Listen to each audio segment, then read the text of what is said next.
Class है उसमें हम देखेंगे कि मतलब ये जो मस्टर्ड हमने लगा रखी है यहाँ पे, मेरा एक्सपेरिमेंट फील्ड है ना। तो इस एक्सपेरिमेंट फील्ड में मैंने 3 चीज़ें किया है। और 3 चीज़ें क्या-क्या किया है, एक तो हमने ज़ीरो टिलेज किया है, जिसमें कोई भी रेसिड्यू मैंने नहीं डाला है, ठीक है? और एक हमने किया है कंज़र्वेशन एग्रीकल्चर यानी कंज़र्वेशन टिलेज, जिसमें कि हमने क्या किया है कि रेसिड्यू के साथ इस मस्टर्ड को ग्रो किया है ना? ये जो प्लॉट है हमारा, ये रेसिड्यू के साथ मस्टर्ड को ग्रो किया मैंने। और ये जो इधर बगल में है 2 प्लॉट, उधर वाला जो है वो उसमें ज़ीरो टिलेज किया है ना? और इसके पहला वाला जो प्लॉट है उसमें हमने मतलब कन्वेंशनल टिलेज किया है। कौन सा किया है? कन्वेंशनल में प्रॉपर हमने मतलब कि ट्रैक्टर से प्लाउइंग के साथ उसमें 2 से 3 प्लाउइंग करके और फिर मैं उसको मतलब वहाँ पे मतलब कि सोइंग की है। तो इसमें क्या होता है मैं आपको बता रहा हूँ, मैंने अभी तक जो ऑब्जर्व किया है इसमें रिसर्च के दौरान, तो जो हमारा पहला प्लॉट था जिसमें ज़ीरो टिलेज किया उसमें मुझे बहुत ख़ास डिफरेंस नहीं दिख रहा है।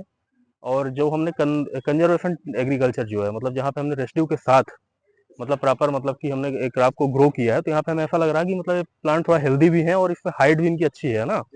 और साथ में इनकी ब्रांचिंग वगैरह भी बड़ी अच्छी आ रही है दोनों में, आप देखिए। और जो हमने जीरो टिलेज बस किया था वहाँ पे भी लगभग लगभग ठीक कंडीशन है, लेकिन फिर भी थोड़ा सा वहाँ पे वीड कॉम्पिटिशन ज़्यादा था। क्योंकि क्या होता है मैं आपको बताता हूँ एक चीज़, मतलब जो कंजर्वेशन टिलेज होता है यहाँ पे हम 3 चीज़ों का ध्यान रखते हैं। क्या-क्या 3 चीज़ों का ध्यान रखते हैं? पहला तो हमारे यहाँ पे कोई भी प्लाउइंग हम नहीं करेंगे ज़्यादा, है ना?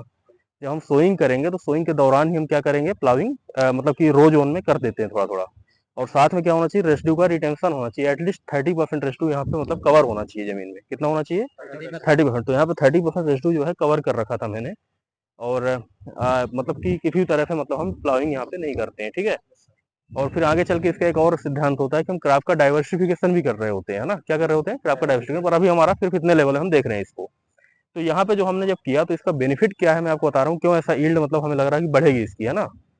क्योंकि हाइट अगर अच्छी है, हेल्थ अच्छी है और प्लांट की ग्रोथ ठीक ठाक हो रही है, तो इससे मतलब यील्ड में थोड़ा इम्पैक्ट पड़ना चाहिए, है ना? तो इसका कारण ये है कि जैसे जब भी यहाँ पे रेसिड्यू होता है ना, रेसिड्यू, तो रेसिड्यू होने से क्या क्या बेनिफिट्स है आपको बताता हूँ। जैसे रेसिड्यू यानी कि मल्चिंग समझ लो आप, है ना? तो मल्चिंग के बहुत सारे बेनिफिट्स होते हैं। जैसे कि पहली बात तो मल्चिंग इटसेल्फ सॉइल को क्या करती है, कवर करके रखती है ना। जब सॉइल कवर रहती है कभी भी, तो इसका मेजर बेनिफिट ये होता है कि जो खरपतवार है, वीड्स है, तो वीड्स की ग्रोथ बहुत कम होती है, यानी वीड्स यहाँ पे उग ही नहीं पाते हैं।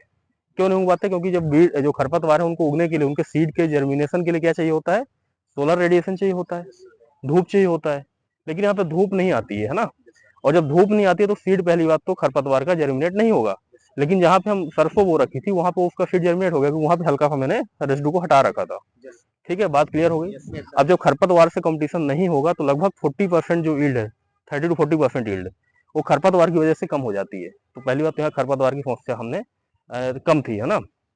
अब दूसरा हमारा बेनिफिट क्या है रेसिड्यू का, कि यहाँ पे जब रेसिड्यू था तो पहली इंपॉर्टेंट चीज ये है कि मॉइस्चर जो है इवेपोरेट नहीं हो रहा था। जब भी हमने इरिगेशन किया तो नमी बहुत दिनों तक यहाँ पे नीचे मेंटेन रहती थी रूट जोन में, है ना। तो नमी जब मेंटेन रहती थी तो यहाँ पे वाटर की कोई भी तरह से स्कैरिसिटी का सामना इस क्रॉप को नहीं करना पड़ा, इस फील्ड में जितने भी क्रॉप लगे हुए हैं। तो इसलिए भी इसकी मतलब थोड़ा हेल्दी प्लांट यहाँ पे तैयार है ना। और साथ में और इसका क्या होता है कि मतलब न्यूट्रिएंट्स भी जब धीरे धीरे करके क्या होगा, जब रेसिड्यू आप डाले हो, ऑर्गेनिक रेसिड्यू है, तो ऑर्गेनिक रेसिड्यू है तो उसमें क्या होगा कि इसमें जो माइक्रोबियल एक्टिविटीज होंगी बहुत सारी। जैसे कि क्या होगा माइक्रोबियल एक्टिविटीज में, कि ये जो है डिकम्पोज होगा। किससे डिकम्पोज होगा? सूक्ष्म जीव होते हैं ना, सॉइल माइक्रो ऑर्गेनिज्म, वो क्या करते हैं कि वो रेसिड्यू को डिकम्पोज करते हैं। और जब रेसिड्यू डिकम्पोज होता है तो उसमें क्या होता है, उस टाइम पे थोड़ा थोड़ा न्यूट्रिएंट को क्या करेगा, रिलीज करेगा। और जब न्यूट्रिएंट रिलीज करेगा तो इसको बैलेंस न्यूट्रिशन भी मिल रहा है। बैलेंस न्यूट्रिशन हमने बोला यहाँ पे, तो बैलेंस न्यूट्रिशन कैसे मिल रहा है? देखो क्या होता है, जब भी ये पौधा जो है, ये पौधा क्या करता है कि ये न्यूट्रिएंट को एब्जॉर्ब करता है। कितने न्यूट्रिएंट इसके अंदर है? 17 है। Primary, secondary, micro nutrient and basic nutrient, है ना। ये सब मिला के 17 न्यूट्रिएंट ये पौधा क्या करता है, एब्जॉर्ब करता है, कोई भी पौधा होता है। अब इस पौधे के अंदर जो मतलब न्यूट्रिएंट है, इसमें क्या होगा, सीड होगा। ये जो सीड इससे बनेगा, तो सीड से हमने बहुत सारे न्यूट्रिएंट ले लिया, लेकिन इस रेसिड्यू जो इसका बनेगा उसमें भी न्यूट्रिएंट होंगे ना 17। अब जो 17 न्यूट्रिएंट है रेसिड्यू में, उसको हम क्या करेंगे, यहाँ पे जब डाल देंगे जमीन में तो दोबारा डिकम्पोज होकर क्या हो जाएगा, मिट्टी में दोबारा चले जाएगा ना। तो इससे क्या होगा, न्यूट्रिएंट की रिसाइकलिंग हो जाएगी। Very good. न्यूट्रिएंट की क्या हो जाएगी, यहाँ पे रिसाइकलिंग हो जाएगी। तो ये न्यूट्रिएंट धीरे धीरे करके रिलीज जब करता है तो मिट्टी क्या होती है, फर्टाइल हो जाती है, सॉइल की फर्टिलिटी बढ़ेगी और साथ में बैलेंस न्यूट्रिशन प्रोवाइड करेगा, क्योंकि इसमें 17 न्यूट्रिएंट रिलीज किया है। ठीक है। लेकिन अगर मान लो हम उधर बात करें तो वहां पे क्या होगा, जहाँ पे मतलब हमने कन्वेंशनल टिलेज किया, मतलब प्रॉपर ट्रैक्टर द्वारा किया। कन्वेंशनल मतलब जो हम कर रहे हैं 2-3 बार टिलेज करके, है ना, प्लाविंग करके। तो वहां पे क्या हुआ, वहां रेसिड्यू तो था नहीं। तो जब रेसिड्यू नहीं था तो वहां पे मतलब हम जितना न्यूट्रिएंट देंगे उतना ही पौधा ले पाएगा, कि थोड़ा बहुत मिट्टी में पहले से पाया जा रहा होगा, है ना। तो उतना ही न्यूट्रिएंट हम उसको वहाँ पे मिल रहा है उस पौधे को, लेकिन इसको सारे न्यूट्रिएंट कहीं न कहीं मिल रहे हैं, ठीक है? तो इसलिए भी मतलब इसकी ग्रोथ अच्छी हो रही होगी। और साथ में भी ये भी हो सकता है इसमें जो सूक्ष्म जीव हैं, सॉइल माइक्रोब हैं, वो न्यूट्रिएंट की प्रॉपर्टी को भी क्या करते हैं, थोड़ा-सा मतलब कि ठीक करते हैं। Microbial property, physical property, biological property जिसको बोलते हैं ना। अब कैसे ठीक करते हैं? क्योंकि हो सकता है वहाँ माइक्रोबियल एक्टिविटीज़ होगी, तो उससे क्या होगा कि जो रंध्र हैं वो ओपन रहेंगे, तो सॉइल का एरेशन अच्छा होगा। साथ में यहाँ पे रेसिड्यू है तो उससे क्या होगा कि जो केचुआ होता है ना, केचुआ जिसको अर्थवर्म बोलते हैं, तो केचुआ क्या करता है कि यहाँ पे मतलब ऊपर हमेशा काम करता रहता है। तो इससे ही मतलब वो नीचे की जो मिट्टी है वो ऊपर लाता है। अब नीचे की मिट्टी कैसे अब इसका लॉजिक क्या है समझो एक चीज और, जब एक केचुआ नीचे की मिट्टी को ऊपर लाएगा तो इसका जो रूट है कितना होगा, इसका रूट डेप्थ, मान लो सपोज दैट कि इसका रूट मतलब जो इसके पहले वाली क्रॉप थी उसकी रूट डेप्थ कितनी रही होगी, इसमें धान लगी हुई थी, राइस। तो राइस के दौरान इसकी जो रूट डेप्थ थी वो लगभग मतलब कि 20 सेंटीमीटर थी, 20 से 25 सेंटीमीटर मान लो, ठीक है? वैसे 15 से 20 होती, पर हम 25 लेके चलते हैं। लेकिन जो केचुआ है नीचे और भी जा सकता है वो। अब वो 15 से 20 सेंटीमीटर की जो न्यूट्रिएंट है वो तो राइस ने निकाल लिया है, लेकिन नीचे की न्यूट्रिएंट तो है ना उसमें। तो केचुआ क्या है, नीचे की मिट्टी को कहाँ लाएगा, ऊपर लाएगा। और ऊपर लाके जो वर्मी कंपोस्ट ऊपर बनाएगा वो, तो न्यूट्रिएंट का क्या हुआ, नीचे की न्यूट्रिएंट को ऊपर ला दिया उसने। तो तब भी मतलब न्यूट्रिएंट की क्या हो गई, रिसाइक्लिंग हो गई, नीचे के न्यूट्रिएंट ऊपर आ गए, है ना?